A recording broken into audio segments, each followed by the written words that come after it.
La distribución de funciones es una teoría filosófico-política creada en la Ilustración inglesa y perfeccionada en la francesa. En el siglo XVIII solo existían reyes totalitarios que, bajo la justificación de que el poder les había sido entregado por la divinidad mediante la ceremonia de consagración real, abusaban de su gobierno sobre las personas de su reino, pues consideraban que, al provenir dicho poder originariamente de Dios, solo se lo debían por lo tanto a éste, y solo a éste tendrían que rendir cuentas de sus desviaciones, actos corruptos, y no en cambio al pueblo. Sectores poblacionales cultos durante el feudalismo, integrados esencialmente por burgueses y nobles, terminaron hartos de que el monarca, bajo el pretexto de su poder divino, abusara de ellos al ser sometidos a la imposición de altos impuestos, a sanciones criminales inusitadas e injustas, viendo cómo el monarca otorgaba igualmente amnistías y perdones también injustos, y de denegar a aquellos quienes se le imponían la impartición de justicia a capricho, entre muchas otras acusaciones. Esto ocasionó en primer término que pensadores como John Locke o Montesquieu analizaran el fenómeno del poder del rey y criticaran que éste se sostuviera divinamente. Los pensadores ilustrados concluyeron que el rey no tenía ningún vínculo con la divinidad, ni por nacimiento ni por delegación de ese poder, sino que el rey era hombre como cualquier otro, y por lo tanto debía rendir cuentas a los hombres quienes lo habían elevado con privilegio al cargo de gobernante, y dicho juzgamiento debía proceder cuando ese rey abusaba de sus funciones.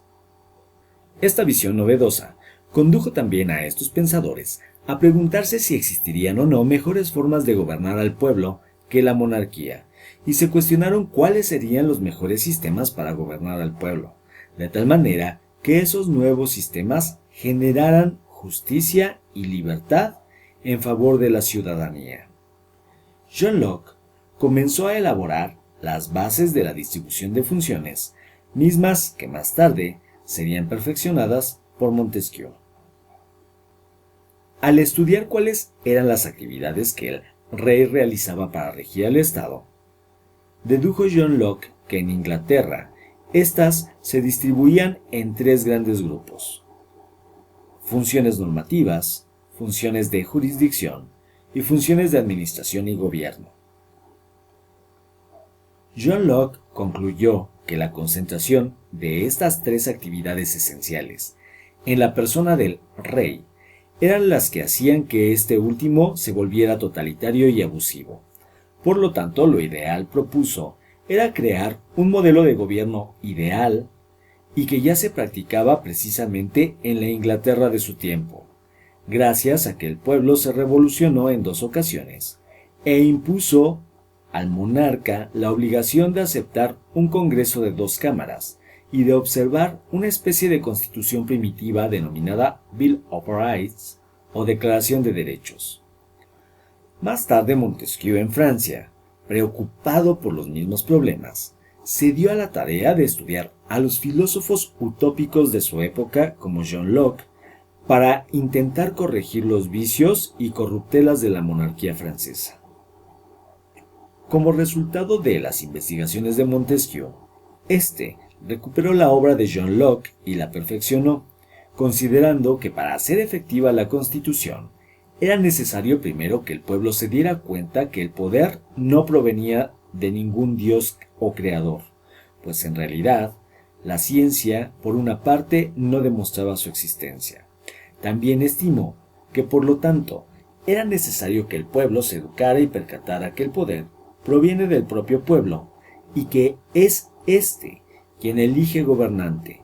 lo tolera, consiente o le exige y reclama el cumplimiento de las normas. También estimó que el pueblo tendría que reconocer que debía vigilar constantemente al gobernante para hacerle respetar las normas básicas fundamentales consagradas en la Constitución, e igualmente el pueblo tendría que reconocer que al no poder ejercer todos sus integrantes el poder que nace en el propio pueblo, este pueblo tendría que elegir, por lo tanto, órganos con competencia constitucional para el efecto de desarrollar y ejecutar ese poder.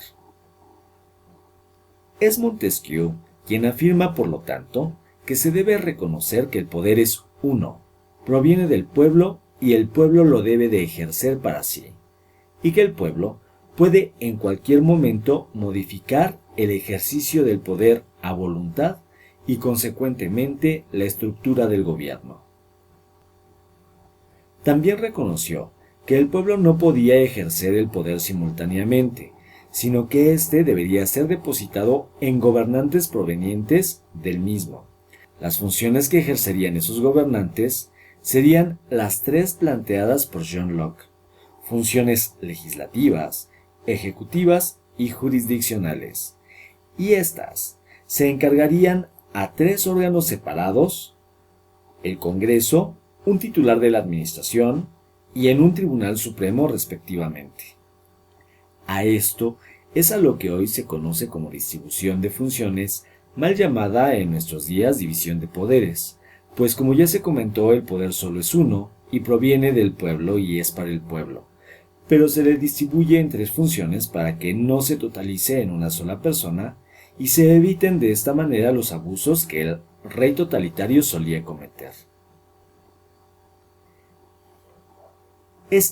La distribución de funciones, escribiría John Locke, es la mejor forma de garantizar la máxima libertad de las personas y evitar que el ejercicio del poder se corrompa. De tal manera, la distribución de funciones, cuyo antecedente es netamente filosófico, en el sentido de la búsqueda de un sistema que garantice mayor justicia, y político, en el sentido de que este sistema deba ser práctico, es que cobra realidad en los estados modernos y que ahora, gracias a la globalización, tienden hacia la reunión en grupos hegemónicos